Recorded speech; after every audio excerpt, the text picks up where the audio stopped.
नमस्कार फरीदाबाद, मैं सौरभ भारद्वाज और एक बार फिर हमारे खास कार्यक्रम जान है तो जहान है में आप सभी का हार्दिक अभिनंदन है, स्वागत है। आज हम लोग पहुंचे हैं एशियन हॉस्पिटल और एशियन हॉस्पिटल के मशहूर डॉक्टर हैं, न्यूरोसर्जन हैं, डॉक्टर मुकेश पांडे हमारे साथ हैं। बातचीत करेंगे और उस मसले पर चर्चा करेंगे जो फिलहाल तमाम लोगों को, खासतौर से कामकाजी लोग जो कंप्यूटर के साथ होते हैं, मोबाइल के साथ होते हैं, उन्हें परेशान कर रहा है। डॉक्टर साहब नमस्कार। नमस्कार सर। स्वागत है हमारे इस खास बहुत कार्यक्रम बहुत में। धन्यवाद सर। डॉक्टर साहब, सबसे बड़ी बात इस समय जो बैक पेन है, सर्वाइकल का जो पेन है, वो लोगों को लगातार परेशान कर रहा है और ख़ास तौर से जितना सिटिंग टाइम बढ़ रहा है कंप्यूटर के सामने, जितना सिटिंग टाइम बढ़ रहा है मोबाइल के साथ, उतना ज़्यादा लोग परेशान हो रहे हैं। सर देखिए, जो स्पाइन के पेन है ना, चाहे वो गर्दन का हो या नीचे लंबर स्पाइन का हो, इनका सबसे बड़ा संबंध होता है पोस्चर से। आप कैसे बैठते हैं, आपकी गर्दन की पोजीशन कैसे की हुई है। आजकल जो कंप्यूटर पे आप लंबे समय तक बैठे रहते हैं या आप मोबाइल पे लंबे समय तक काम कर रहे हैं, तो सबसे बड़े दो नुकसान उसके क्या होते हैं। अगर आप अपराइट पोस्चर में नहीं बैठकर काम कर रहे हैं या आपका जो सपोज कंप्यूटर स्क्रीन है इस पर आप काम कर रहे हो, वो अगर आई लेवल पर नहीं है, अगर आपको हाथ जो है प्रॉपरली रेस्ट नहीं कर रहे हैं खास पोजीशन में, तो you are working like this. अगर आपने हाथ ऐसे किए हुए हैं और गर्दन झुकाई हुई है, तो आपके कंधे की मसल्स, और चूंकि आपने गर्दन आगे झुकाई हुई है, काफी समय तक अगर गर्दन आपने आगे झुकाई हुई है, तो एक नई बीमारी है जिसका नाम दिया गया है टेक्स्ट नेक। अगर आपका गर्दन सीधे नहीं रखा हुआ है आपने, इट्स नॉट स्ट्रेट, टेक्स्ट जैसे टेक्सटिंग होता है, text neck, so it's called text neck. तो टेक्स्ट नेक मीन्स कि आप लगातार फोन पे ऐसे काम कर रहे हैं, तो जो गर्दन का अलाइनमेंट चेंज हुआ है उसकी वजह से इट्स लाइक हेड का वेट जो है वो ऐसे एंगल में आ जाता है कि एज इफ 7 से 8 पाउंड एक्स्ट्रा वेट आपकी स्पाइन को बियर करना पड़ रहा है। And then you can understand the implications की स्पाइन फिर ज्यादा घिसना शुरू करेगा, डिस्क की प्रॉब्लम शुरू होंगी, ये सारी प्रॉब्लम शुरू होती है। डॉक्टर 11-11 घंटे का स्क्रीन टाइम हो गया। जी बिल्कुल सर, आजकल जॉब्स की प्रोफाइल ही ऐसी है कि लोग इतने लंबे समय तक स्क्रीन पर बैठे काम कर रहे होते हैं, चलना फिरना कम हो गया है, बैठ के काम कर रहे हैं आप एक पोजीशन में। तो ये सब चीजें प्रॉब्लम्स हमें आजकल जो मरीज हमारे पास आते हैं उनमें दिखती है हमको। तो क्या क्या है इसका कारण? तो पता चल गया कि मोबाइल पर हो या कंप्यूटर के साथ हैं, और टेक्स्ट नेक है, मतलब किताब भी पढ़ रहे हैं आप ऐसे झुककर, तो वो उसी के बराबर है सर। उसी के तो बराबर है। आपको हमेशा कोशिश करना है, अगर बुक्स के लिए भी है तो आपको कुछ ऐसा एक टाइप अरेंज करना है, रिक्लाइनर, जिसपे आप रखें तो आपको बहुत आगे गर्दन ना झुकानी पड़े। It's very important sir. ज्यादातर पेशेंट्स, जो मैं इनको पेशेंट्स नहीं कहूंगा सर, ये लोग हैं, हम लोग हैं, अगर हम अपने पोस्चर्स ठीक कर लें, अगर हमें बैठना है तो we should be sitting upright. आप ऐसे करके बैठे हुए हैं तो इट्स नॉट गुड, वो आपका स्पाइन जो है स्ट्रेस में है। आप स्क्रीन पे काम कर रहे हैं और आप आगे की तरफ झुक के लगातार काम कर रहे हैं, ये सब गलत है, ये सब आपको प्रॉब्लम में लाएगा। तो सबसे पहले तो हमको सिर्फ अगर यही पोस्चर एडजस्टमेंट्स अरेंज कर लें कि हम आगे झुक के गर्दन से लंबे समय काम ना करें, अपराइट होकर बैठें, तो बहुत सारे जो हमको पेन्स जिनके लिए हमको क्लिनिक्स को विजिट करना पड़ता है, शायद ना विजिट करना पड़े। सेकेंड इज एक्सरसाइज की कमी है, क्योंकि सर टाइम बहुत कम होता है। अगर मेरे से कोई कहेगा सर मैं तो दिन भर काम करता रहता हूं, उससे आपके सिर्फ पैरों की एक्सरसाइज हो रही है, आपकी गर्दन की, आपकी कमर की एक्सरसाइज नहीं हो रही है उससे। So for every part there is a separate exercise you to do. तो अगर हम स्पाइन की बात करें तो रोज का एक 10 मिनट के आसपास का एक्सरसाइज शेड्यूल है, अगर वो आप कर लेंगे, केवल 10 मिनट का एक्सरसाइज शेड्यूल, तो आपके गर्दन और कमर के दर्द आपको कभी नहीं होंगे। अच्छा, ओके। तो कैसे मिलता है लोगों को ये जो शेड्यूल्स हैं, ये कैसे? सर ये तो बेसिकली कोई अच्छा फिजियोथेरेपिस्ट सिखाएगा या किसी न्यूरो के पास या स्पाइन वाले के पास आएंगे। तो मैं अपने बहुत सारे पेशेंट्स ओपीडी में आते हैं जिनको कमर में दर्द हो रहा है, और यकीन मानिए इनमें से 70% पेशेंट्स का मैं एमआरआई भी नहीं करवाता हूँ।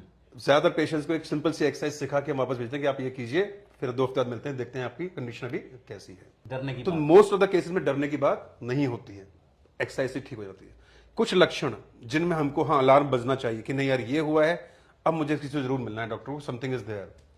तो अगर आपको नया दर्द शुरू हुआ है, कि आपको पहले तो ठीक रहते थे, अचानक एक दिन कुछ हल्का सा हुआ, उसके बाद से लगातार कमर में दर्द रहता है, इसे इग्नोर नहीं करना है।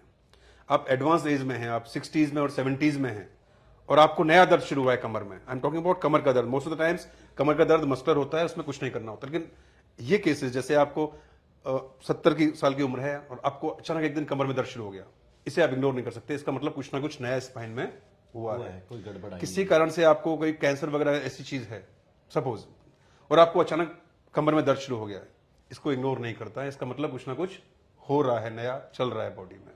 कोई नई गड़बड़ हुई है बिल्कुल जी। ये है, बात कर रहे हैं जब दर्द केवल कमर तक सीमित है, गर्दन तक या कमर तक। अगर किसी को गर्दन के दर्द के साथ साथ हाथ में भी दर्द आ रहा है, हाथ में झुंझुनी हो रही है या सामान पकड़ने में दिक्कत हो रही है, इसको इग्नोर बिल्कुल भी नहीं करना है। ये नॉर्मल गर्दन का दर्द नहीं है। If it is coming down to the hands और यू फाइंड कि कुछ नमनेस जैसा हो रहा है हाथ, ओके। सिमिलरली बैक में अगर कमर के साथ दर्द पैर में भी जाना शुरू हो जाए, ऐसा लगे कि कुछ लहर सी या करंट जैसा कमर से लेके पैर में जा रहा है, इसको इग्नोर नहीं करना। ये सब डेंजर साइंस होते हैं सर। अच्छा। बाकी अगर हाँ, जो नॉर्मल दर्द की बात कर रहे थे, केवल मिड लाइन में, सेंटर में दर्द है, गर्दन में, कमर में, यंग लोगों में, this is all very benign something. ये आपके पोस्चर्स, आपकी एक्सरसाइज की कमी की वजह से। बड़े बूढ़े कहते थे कि वो सर झुकाकर नहीं जीना चाहिए, सर उठाकर। बिल्कुल सर, ये आज अप्लाई करता है सर, क्योंकि जब मोबाइल्स नहीं थे तो आदमी नॉर्मल ऐसे बैठा होता था ऑफिस में। आज मोबाइल है, ऑफिस में भी आदमी ऐसे काम कर रहा है, लैपटॉप में काम कर रहा है तो भी आदमी ऐसे काम कर रहा है, which is actually very bad for the survival. मोबाइलों ने सर झुका दिया है फरीदाबाद, आप समझ सकते हैं। तो मोबाइल निश्चित रूप से ज़रूरत की चीज़ें हैं, लेकिन जैसा डॉक्टर मुकेश पांडे कह रहे हैं कि मोबाइल के साथ आपका जो पोस्चर है, आपका जो बैठने का सलीका है, तरीका है, वो सही होना चाहिए। और वो सही होगा तो आपको बहुत सारी समस्याएं हैं, रीढ़ की हड्डी से संबंधित जो समस्याएं हैं वो नहीं होंगी। यही ना डॉक्टर? बिल्कुल सर, बिल्कुल।